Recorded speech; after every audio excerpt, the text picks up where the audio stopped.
بسم اللہ الرحمن الرحیم۔ تو یہاں پر جو فرمایا ولی تبتغوا، تاکہ تم تلاش کرو، تو مطلب یہ ہے کہ سمندر کے اندر اللہ رب العزت نے بہت ساری ایسی چیزیں رکھی ہیں جن کو انسان تلاش کر کے جو ہے اس سے کیا کر سکتا ہے، نفع اٹھا سکتا ہے۔ آج جدید سائنسی تحقیقات کے مطابق بھی معلومات ہوئی ہے کہ سمندر کے اندر بہت زیادہ معدنیات اور ذخائر موجود ہیں، جیسے کہ سمندر زمین کی تہ میں ہے، پہاڑوں کے اندر ہے، تو اس خشکی سے کہیں زیادہ جو ذخائر ہیں وہ اللہ نے سمندر کے اندر رکھے۔ کہیں سمندر میں گیس بھی ہے، پیٹرول بھی ہے، تو اس طریقے سے یہ ساری جتنی بھی چیزیں ہیں فضل کے اندر آ جاتی ہیں کہ کوئی بھی ایسی چیزیں جو انسان کے رزق سے متعلق ہو یا تجارت سے متعلق ہو، اور اللہ فرما رہے ہیں کہ یہ کس لیے میں نے سمندر کے اندر یہ چیزیں رکھی، وَلَعَلَّكُمْ تَشْكُرُونَ، اور تاکہ تم کیا کرو، شکر کرو۔ اب یہاں پر شکر کرنے کا مطلب کیا ہے؟ ایک ایمان والوں کا شکر ہوتا ہے، تو ایمان والوں کا شکر کا مطلب یہی ہے کہ زبانی بھی اللہ کی نعمتوں کا شکر ادا کریں اور جو ہے اپنے آپ کو گناہوں سے بچائیں۔ تو یہ گناہوں سے بچنا بھی کیا ہے، ایک شکر ہے۔ اس کے ساتھ ساتھ اگر کوئی کافر ہے تو کافر کے لیے شکر کیا ہے؟ کافر کے شکر کا سب سے پہلا قدم اور طریقہ یہ ہے کہ وہ ایمان کو قبول کرے۔ تو اصل تو مشرکین مکہ کی بات ہو رہی تھی، تو انہی کو کہا گیا کہ تم جن راستوں سے اللہ کا فضل اور رزق تلاش کرتے ہو تو تمہیں چاہیے کہ تم ان چیزوں سے نفع اٹھا کر کیا کرو، شکر ادا کرو۔ اور پھر آگے فرمایا وَسَخَّرَ لَكُم مَّا فِي السَّمَاوَاتِ وَمَا فِي الْأَرْضِ، اور مسخر کر دیا تمہارے لیے آسمانوں اور زمینوں میں جو کچھ ہے سب اپنی طرف سے۔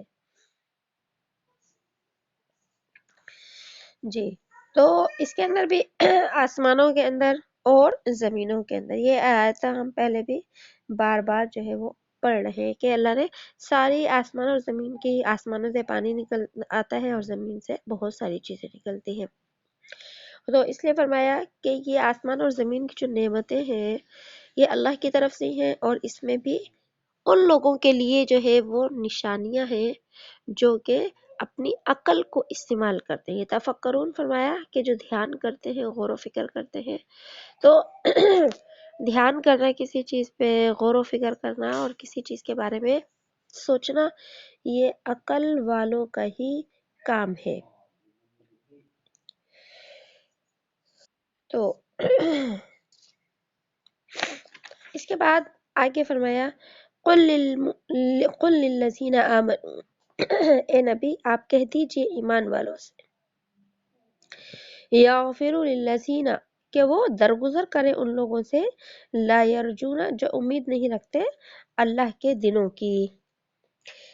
تو یہاں پر کون لوگ مراد ہیں؟ تو اصل تو یہاں پر بھی کیا ہے، کفار ہی مراد ہے، کہ کفار کی جو شرارتیں ہوتی تھیں اسلام کے خلاف جو ہے، تو بعض اوقات صحابہ کرام کو ان کے اوپر کیا آ جایا کرتا تھا، غصہ آ جایا کرتا تھا۔ تو اب یہاں پر بھی جو ہے ایک واقعہ ہے، جس واقعے کے اندر جو ہے اللہ پاک نے ان آیات جو ہے وہ کیا کیا، نازل کیا۔ ایک روایت میں آتا ہے غزوہ بنو مستلق، یہ ایک غزوہ تھا، جنگ تھی جس میں آپ صلی اللہ علیہ وسلم اور صحابہ کرام جو ہے وہ دونوں کے دونوں کیا تھے، موجود تھے، اور جنگ کی انہوں نے کفار سے۔ تو اس جنگ کے موقع پر جو ہے ایک مریسیع نامی ایک کنواں تھا، کنویں کا نام تھا، یہ جگہ کا نام تھا مریسیع۔ تو وہاں پر صحابہ کرام نے اور اللہ کے نبی صلی اللہ علیہ وسلم نے کیا پڑاؤ ڈالا کہ وہاں پر رک گئے۔ تو جو منافقین تھے، منافقین میں سے ایک شخص تھا، منافقین کا سردار عبداللہ بن ابی، اس کا ذکر ہم پہلے بھی پڑھ چکے ہیں۔ یہ جو شخص تھا نا، یہ منافقین کا سردار تھا، اور ظاہر منافق تھے تو اپنے آپ کو سامنے مسلمان کہتے تھے، تو یہ سردار تھا، تو یہ بھی کیا تھا، مسلمانوں کے لشکر میں شامل تھا۔ جب یہ شامل تھا تو اس نے اپنے ایک غلام کو اس کنویں سے پانی بھرنے کے لیے بھیجا، جس کنویں کے قریب پڑاؤ ڈالا تھا وہاں سے پانی بھرنے بھیجا، تو غلام کو واپس آنے میں تھوڑی دیر ہو گئی۔ تو جب وہ غلام دیر سے آیا تو عبداللہ بن ابی نے اس سے پوچھا کہ تجھے دیر کیوں ہو گئی؟ تو اس نے یہ کہا کہ جو مسلمانوں کے جو حضرت عمر ہیں، تو ان کا ایک غلام جو ہے وہ کنویں کے کنارے پر بیٹھا تھا، اور اس نے یعنی کہ اس غلام نے کہا کہ حضرت عمر نے اس وقت تک مجھے جو ہے پانی کے بھرنے کی اجازت نہیں دی کنویں سے، جب تک کہ مسلمانوں کے نبی صلی اللہ علیہ وسلم اور حضرت ابو بکر کے مشکی سے نہیں بھر گئے، اس لیے مجھے جو ہے پانی لانے میں کیا ہو گئی، دیر ہو گئی۔ تو جب عبداللہ بن ابی نے یہ سنا تو کیا کہنے لگا یہ بدبخت کہ ہم پر اور ان لوگوں کی تو مثال کیسی ہے، کہ ہم منافقین اور ان لوگوں کو یعنی ایمان والوں کی مثال کیسی ہے کہ اپنے کتے کو موٹا کریں تو وہ تم کو کھا جائے۔ مطلب یہ ہے کہ ہمارے جو جانور ہوں وہ ہم پر ہی کیا کر دیں، حملہ کر دیں، معاذ اللہ۔ اس جملے کے اندر جو ہے صحابہ کرام کی توہین اور نبی صلی اللہ علیہ وسلم کی توہین کی گئی۔ تو جب حضرت عمر رضی اللہ تعالیٰ عنہ کو اس بات کی اطلاع ہوئی کہ اس نے اتنی جو ہے توہین کا جملہ بولا ہے، تو حضرت عمر رضی اللہ تعالیٰ عنہ نے تلوار اٹھائی اور تلوار اٹھا کر عبداللہ بن ابی کی طرف چلے کہ آج اس منافق کی گردن اتار دوں گا۔ تو اس کے اوپر جو ہے یہ جو ہے آیات نازل ہوئی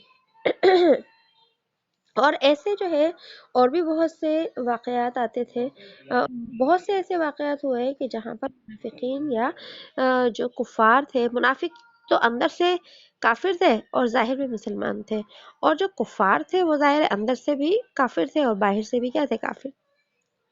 بہت سے موقعوں پر انہوں نے جو ہے اللہ کے نبی کے ساتھ بھی مذاق ان کا اڑایا اور صحابہ کا بھی۔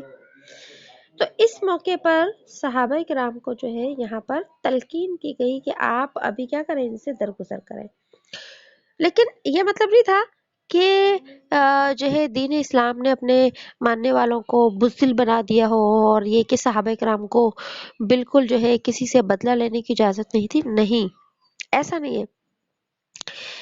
یہ حکم اس وقت تھا جب تک کہ جو ہے زیادہ سختی کا حکم نہیں آیا تھا، لیکن جب جہاد کا حکم اپنی مکمل طریقے سے نافذ ہو گیا تو یہ حکم اس طرح کے حکم یعنی درگزر کرنے والے جو حکم تھے وہ کیا ہو گئے، منسوخ ہو گئے۔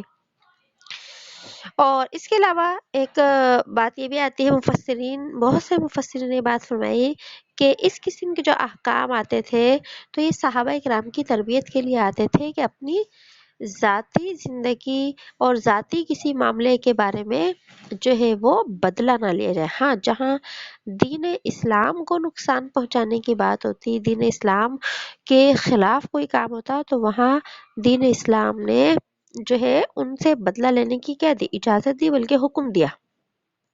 لیکن جو ہے اپنی ذاتی جہاں بات آتی ہے تو وہاں چھوٹی چھوٹی سی باتوں کو درگزر کرنے کا بھی حکم دیا۔ بہرحال دونوں ہی بات ہو سکتی ہے اس میں، یا تو جہاد سے متعلق ہے کہ ابھی جہاد کا حکم اتنا سختی سے نہیں آیا، اس لیے آپ ان بدبختوں سے جو ہے وہ کیا کریں، درگزر کریں۔ تو اس لیے یہاں پر فرمایا قل للذین آمنوا، اے نبی کہہ دیجئے ان لوگوں سے جو ایمان لائے کہ یغفروا للذین، کہ وہ درگزر کرے ان لوگوں سے لا یرجون ایام اللہ، جو امید نہیں رکھتے اللہ کے دنوں کی۔ تو یہاں پر اللہ کے دنوں کا مطلب کیا ہے، اللہ کے وہ معاملات جو وہ آخرت میں انسانوں کے ساتھ کرے گا، اللہ کے وہ معاملات جو انسانوں کے ساتھ کرے گا، یعنی جزا اور سزا۔ تو یہاں جزا اور سزا کے لیے جو ہے ایام اللہ کے لفظ بیان فرمائے ہیں اور آگے فرمایا تاکہ لیجزیہ، تاکہ وہ بدلہ دے ایسی قوم کو بما کانوا یکسبون، بسبب اس کے جو وہ کماتے تھے، یعنی کہ دنیا میں جو صحابہ کے ساتھ یا اللہ کے نبی کے ساتھ گستاخیاں کرتے ہیں، ان کا ان قریب اس کو کیا ہے، بدلہ دیا جائے گا۔ اور آگے فرمایا من عمل، جو شخص نیک عمل کرے پس وہ اس کے اپنے لیے ہے۔ مطلب کیا ہے کہ انسان اگر نیک عمل کرتا ہے تو اس سے اس کو کیا ہوگا، ذاتی نفع ہوگا۔ اور ومن اساء فعلیہا، اور جو کوئی برا کرے پس وہ اس کے اپنے اوپر ہے کہ برائی کا وبال بھی کیا ہے انسان کے اوپر ہی پڑتا ہے۔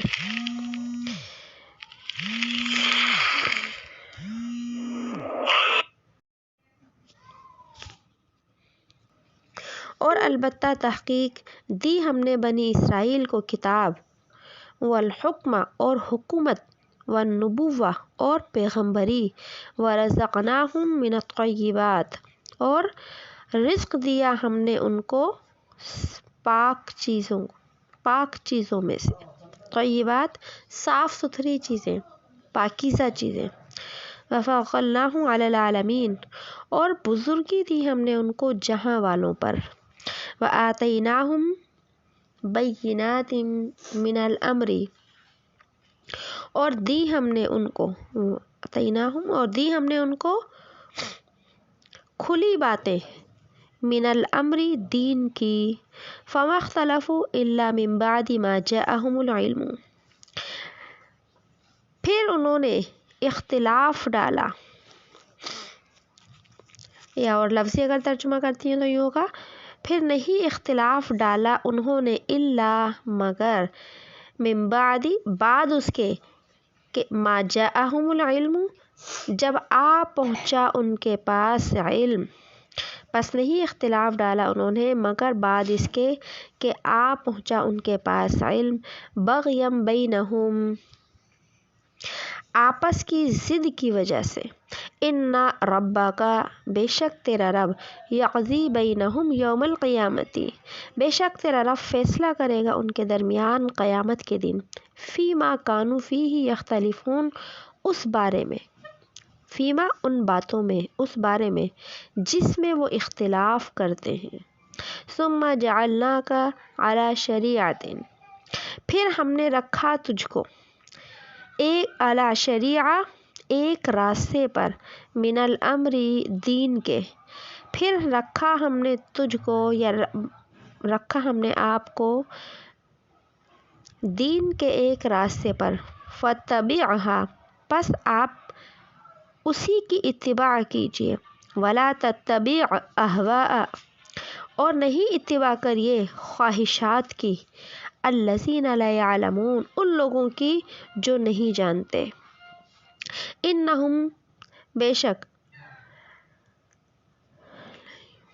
انہم لن ہرگز نہیں یغنو کام آئیں گے، بے شک وہ ہرگز نہیں کام آئیں گے، عنکا تیرے لیے بے شک وہ ہرگز نہیں آپ کے کام آئیں گے، من اللہ شیئا اللہ کے پاس کچھ بھی، وَإِنَّ الظَّالِمِينَ بَعْضُهُمْ أَوْلِيَاءُ بَعْضٍ بے شک وَإِنَّ اور بے شک ظالم ان میں سے بعض کے دوست ہیں، بعض کے رفیق ہیں، واللہ ولی المتقین اور اللہ رفیق ہے متقی لوگوں کا، ھذا بصائر للناس یہ سمجھ کی باتیں ہیں ان لوگوں کے لیے، یہ سمجھ کی باتیں ہیں للناسی لوگوں کے واسطے، وہدن اور ہدایت ہے، ورحمت اور رحمت ہے، لقوم ایسی قوم کے لیے، یوقنون جو یقین لاتے ہیں۔ ان آیات سے اللہ پاک نے جو ہے وہ نبوت کا ذکر فرمایا ہے، کیونکہ جس طرح یہ مشرکین جو ہے وہ توحید کا انکار کرتے تھے، اسی طرح جو ہے یہ نبوت کا بھی انکار کرتے تھے، تو اللہ پاک نے کیا فرمایا کہ یہ مشرکین مکہ جو ہمارے پیارے نبی صلی اللہ علیہ وسلم کی نبوت کا انکار کرتے ہیں، تو یہ نبوت کوئی انوکھی چیز نہیں ہے کہ میں نے اس نبی کو کوئی نئی چیز دے دی ہو، دنیا میں کبھی کوئی نبی نہ آیا ہو، نہیں، دنیا میں تو کیا ہے بہت سے نبی آ چکے ہیں، تو یہ جو ہے دوسرے انبیاء علیہ الصلوۃ والسلام کی طرف کیوں نہیں دیکھتے اور نبی کی نبوت کو ایک عجیب اور انوکھی چیز کیوں سمجھتے ہیں؟ تو یہاں پر بھی اسی لیے اللہ پاک نے ذکر فرمایا، البتہ تحقیق دی ہم نے بنی اسرائیل کو کتاب، کہ اس سے پہلے جو بنی اسرائیل ایک قوم گزری ہے اس کو بھی اللہ نے کیا دی ہے؟ کتاب دی، جس طرح آپ آخری پیغمبر کو قرآن دیا، اس سے پہلے نبی حضرت موسیٰ علیہ الصلوۃ والسلام کو جو ہے وہ کیا دی؟ کتاب دی اور حکمت دی، والحکم اور حکومت دی۔ حکومت یعنی کہ ان کو ایک جگہ پر بادشاہت بھی دی، ان کو ایک جو ہے وہ اچھا ان کو یعنی کہ یہاں اللہ پاک نے نبوت کے ساتھ ساتھ حضرت موسیٰ علیہ السلام کو طاقت بھی دی، اور طاقت کے ساتھ ساتھ علم احکام بھی دیا، یعنی کہ ایسی نبوت دی جس کے اندر جو ہے ظاہری اور باطنی علوم اللہ نے عطا کیے، اور نبوہ پیغمبری بھی دی۔ تو یہ اگر موسیٰ علیہ السلام کو دیکھیں تو ان کو بھی یہی سب کچھ ملا تھا جو آج میں نے آخری نبی کو دیا ہے، تو ان کو انوکھی چیز کیوں لگتی ہے یہ؟ وَرَزَقْنَاهُمْ، اور جو ہے نبوت دی کہ ہم نے حضرت موسیٰ علیہ السلام کی نسلوں میں بھی بہت سارے پیغمبر پیدا کیے دیے، اور اس کے ساتھ ساتھ ہم نے کیا دیا کہ ہم نے رزق دیا پاکیزہ چیزیں۔ کس کو؟ موسیٰ علیہ السلام اور ان کی قوم کو ہم نے پاکیزہ چیزیں کھانے کی دی تھی، اور وہ پاکیزہ چیزیں کیا تھی؟ من اور سلوہ تھا۔ من اور سلوہ جو ہے وہ بغیر نہ انہیں پکانے کی ضرورت، نہ انہیں کمانے کی ضرورت، اور نہ ہی انہیں کسی اور چیز کی ضرورت، تو یہ ہم نے ان کو رزق دیا تھا، اور جو ہے اس کے ساتھ ساتھ ہم نے ان کو بزرگی بھی دی تھی جہاں والوں پر۔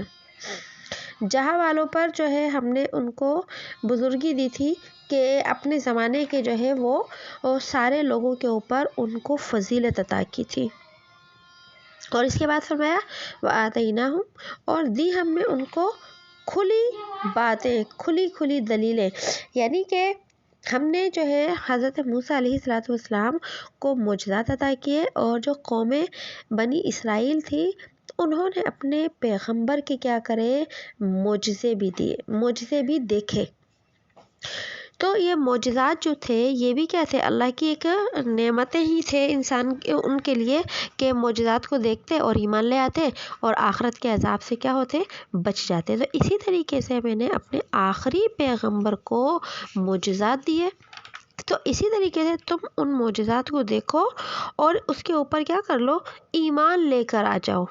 لیکن جس طرح اللہ کے آخری جو نبی ہیں یعنی کہ حضور علیہ السلام، ان کی امت کے اندر کچھ لوگوں نے آپ کی دعوت کو قبول کیا اور کچھ لوگوں نے دعوت کو قبول نہیں کیا، تو اسی طریقے سے بنی اسرائیل کے اندر تھے کہ کچھ لوگوں نے موسیٰ علیہ السلام کی دعوت کو قبول کر لیا، اور بہت سارے لوگوں نے موسیٰ علیہ السلام کی دعوت سے کیا کر دیا؟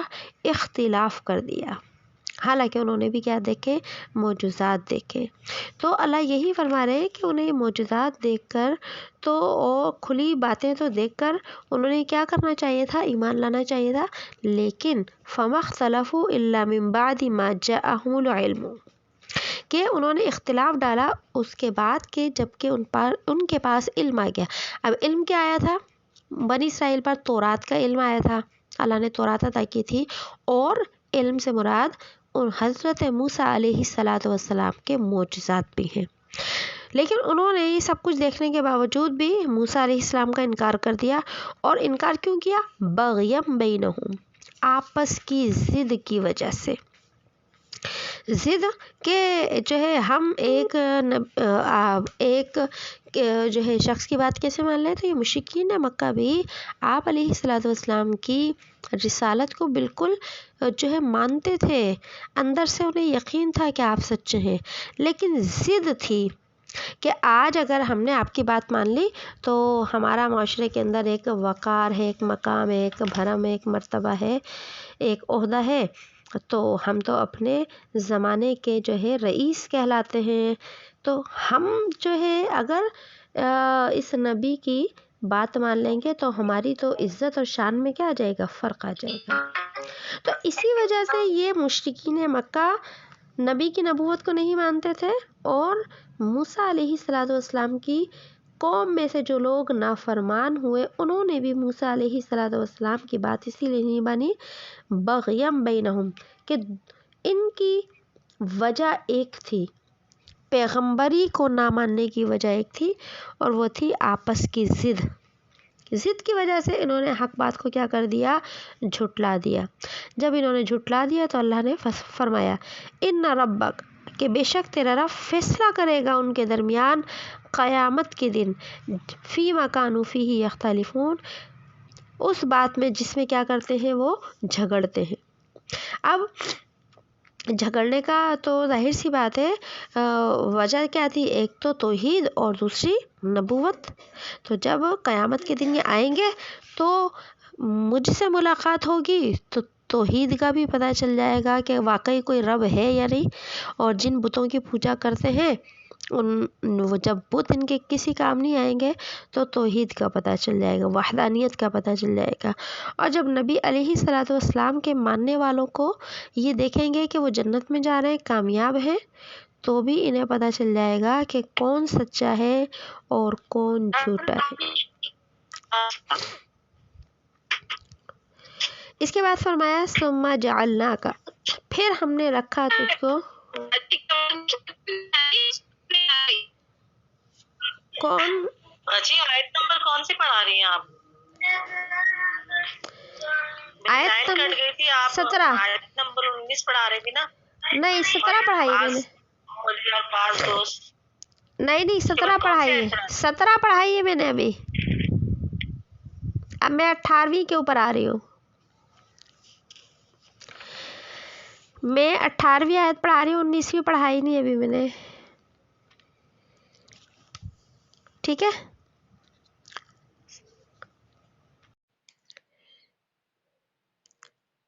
جی پھر رکھا ثم جعلناک، پھر رکھا ہم نے آپ کو دین کے ایک رستے پر، دین کے خاص طریقے پر، اور فتبعھا، بس آپ اس کی اتباع کیجئے، اور آپ ولا تتبع اہواء، اور نہیں اتباع کیجئے خواہشات کی۔ اہواء سے مراد وہ نفسانی خواہشات ہوتی ہیں جو کہ گناہ ہوتی ہیں، چاہے وہ کفر ہو، چاہے وہ شرک ہو، چاہے وہ اور کسی قسم کا گناہ ہو۔ تو فرمایا کہ جو راستہ میں نے آپ کو دکھایا ہے آپ صرف اور صرف کیا کریے؟ اس کی اتباع کریے۔ اور یہ جو نادان لوگ ہیں، مشرک ہیں، منافقین جو بھی ہے، آپ جو ہے ان جاہلوں کی خواہش پر نہ چلیے۔ اب ظاہر سی بات ہے، دیکھیے کہ نبی علیہ الصلوۃ والسلام کی ذات سے یہ تصور ہو سکتا ہے کہ ہو سکتا تھا کہ وہ ان جاہلوں کی خواہشات پر جو ہے وہ کیا کرتے؟ اتباع کرتے؟ نہیں، ایسا تو سوال ہی پیدا نہیں ہوتا تھا، لیکن امت کو تعلیم دینے کے لیے۔ اچھا، اب ان جاہلوں کی خواہش کیا تھی؟ ان کی خواہش یہ تھی کہ وہ مشرکین مکہ جو تھے کہ آپ جو ہے تبلیغ نہ کیا کریں، دعوت نہ دیا کریں۔ کس چیز کی دعوت؟ توحید کی دعوت نہ دیا کریں، اور اپنے نبی ہونے کی دعوت نہ دیا کریں، اور جو ہمارے جھوٹے معبود ہیں، بت ہیں، ان کو برا بھلا نہیں کہا کریں، اور جو ہے آپ ان کی جو ہے یہ جو چاہت ہے، تو آپ اس کے بارے میں اللہ نے فرمایا کہ ان کی خواہش تو یہ ہے کہ آپ اپنے کام کو چھوڑ دیں، وہی جو اللہ بھیجتے ہیں اس کی دعوت دینا چھوڑ دیں، لیکن آپ کبھی بھی ان کی اس خواہش کی اتباع مت کیجیے۔ یہاں یہ مراد ہے کہ دعوت والے کام کو آپ نے نہیں چھوڑنا، اور یہ آپ کو طرح طرح سے پریشان اسی لیے کرتے ہیں، کبھی آپ کو ساحر کہتے ہیں، کبھی مجنون، کبھی دیوانہ، کبھی کسی طریقے سے پریشان کرتے ہیں تاکہ آپ تنگ ہو کر، پریشان ہو کر وحی الہی کی دعوت دینا جو ہے وہ کیا کر دیں؟ چھوڑ دیں۔ لیکن اللہ نے فرمایا کہ نہیں، وَلَا تَتَّبِعْ أَهْوَاءَ الَّذِينَ لَا يَعْلَمُونَ، کہ آپ اتباع مت کیجیے ان کی خواہشات کی جو، اور وہ لوگ علم نہیں رکھتے۔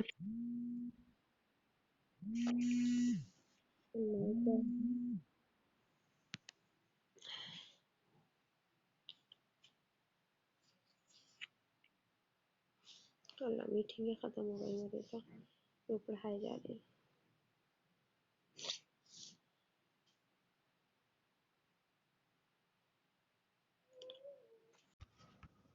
کیا ہے مصیبت؟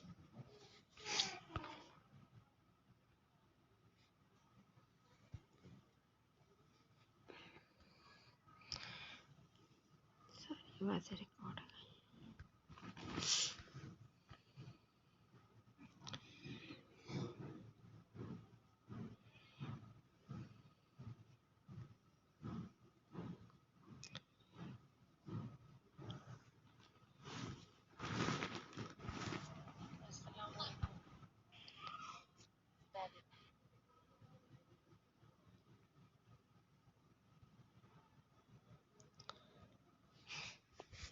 جی کون کون آ گیا بھائی؟ 5 لوگ آئے باجی ابھی. کہاں تک سنا تھا آپ لوگوں نے؟ کون سی آیت تک؟ 18ویں شروع کریں گے نا آپ؟ جی 18ویں آپ کریں گے نا؟ 18ویں آیت. اچھا 18ویں پڑھیں گی. ثم جعلنا کا. ٹھیک ہے. اصل میں میری اسکرین بند ہو گئی تھی تو مجھے پتہ ہی نہیں چلا کہ وہ میٹنگ ختم ہو گئی نا.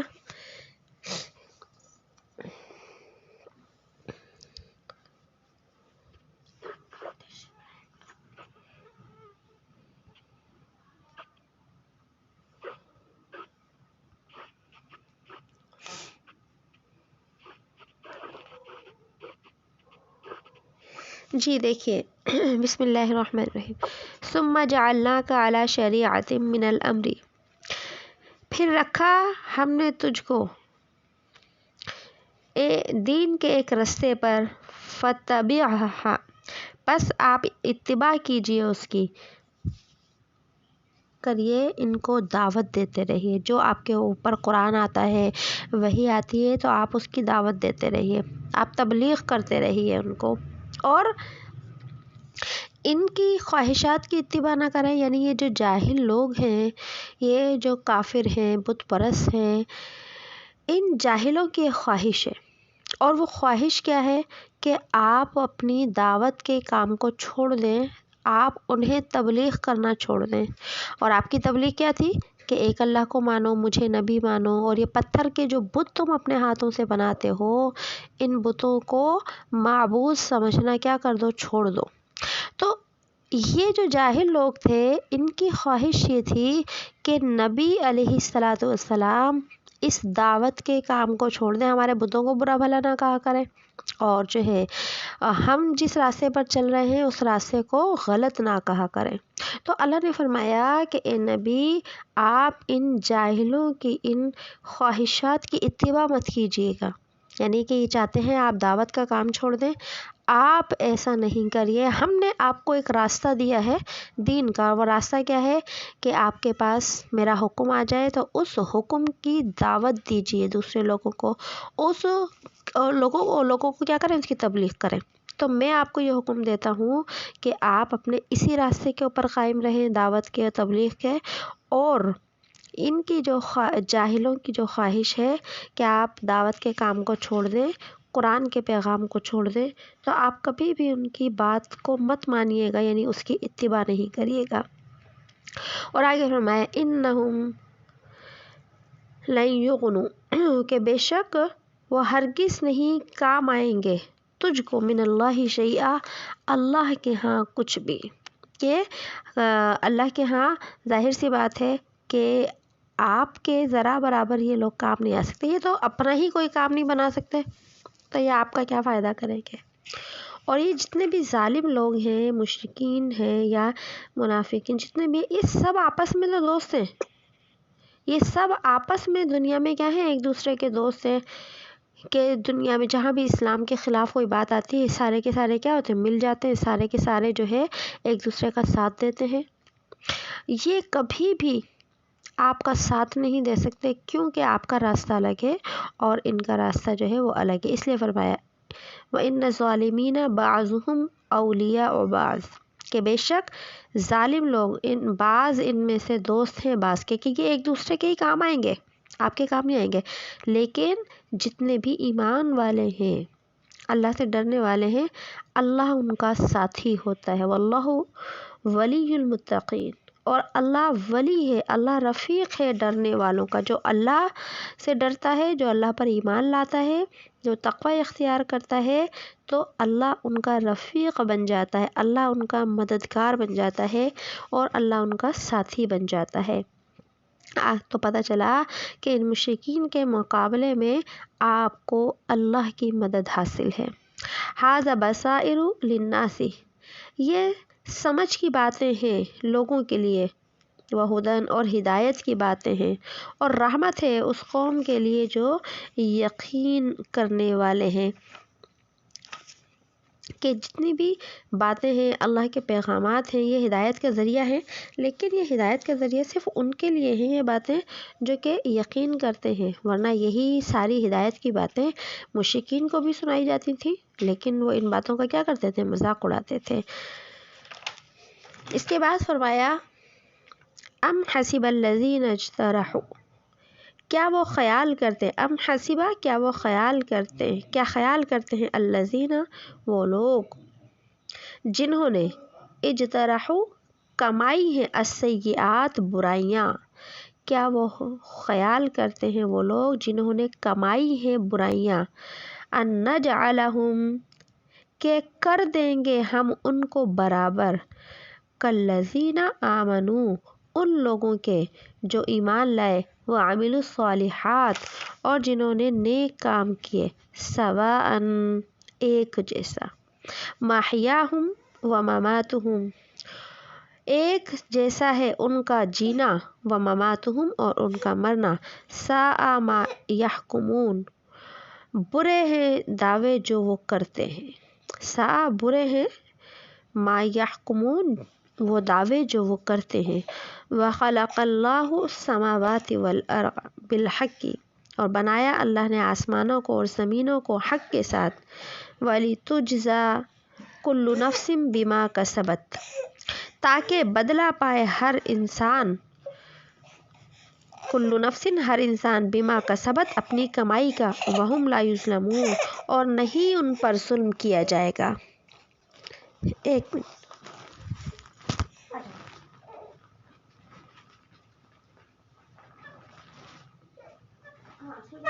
سارا رکو تو پورا ہو گیا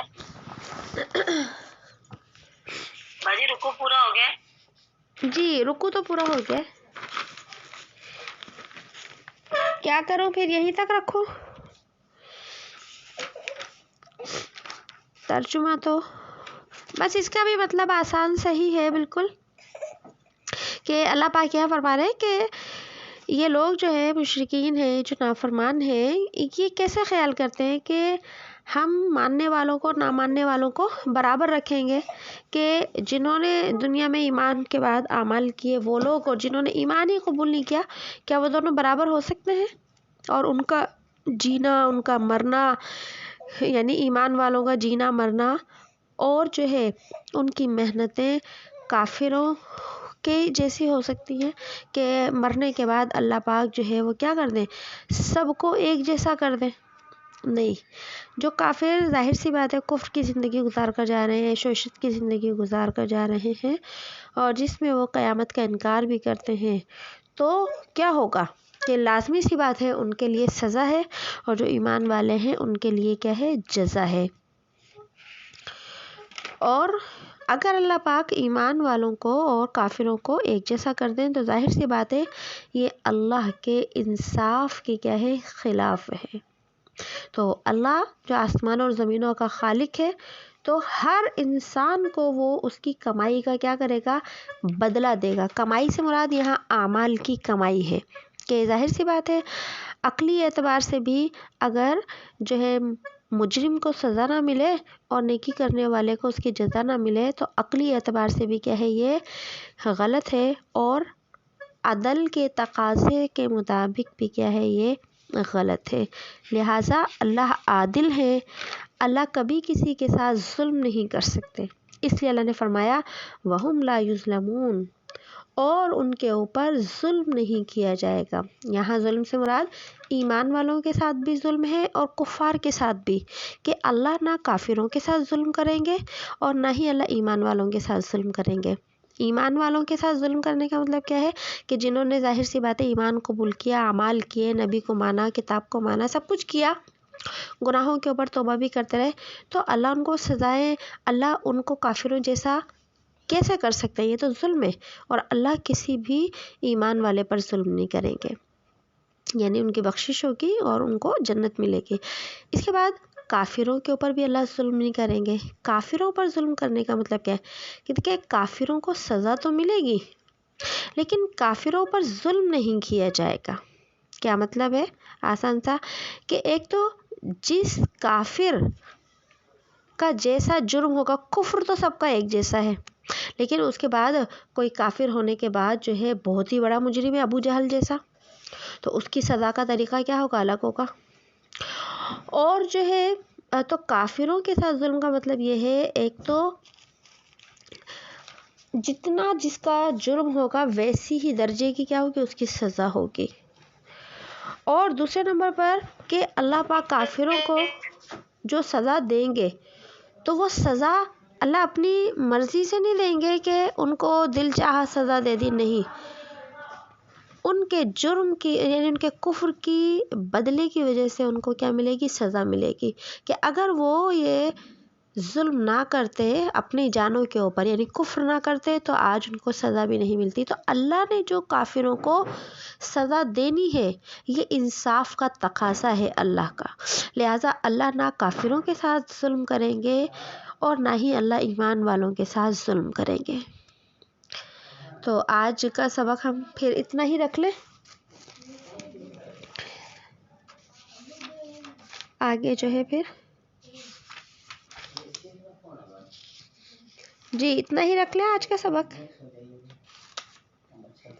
ہاں 3 لوگ تو چلے ہی گئے، پتہ نہیں اچھا ہمارا بھی نہیں ہے اور یہ رضوانہ بھی. تو دعا پڑھ لیتے ہیں، ہماری بھی لائٹیں بند ہونے کو ہیں اصل میں. بسم اللہ الرحمن الرحیم. سبحان اللہ و بحمدہ، سبحانک اللہم و بحمدک، نشہد ان لا الہ الا انت، نستغفرک و نتوب الیک. سبحان ربک رب العزۃ عما یصفون وسلام علی المرسلین والحمد للہ رب العالمین.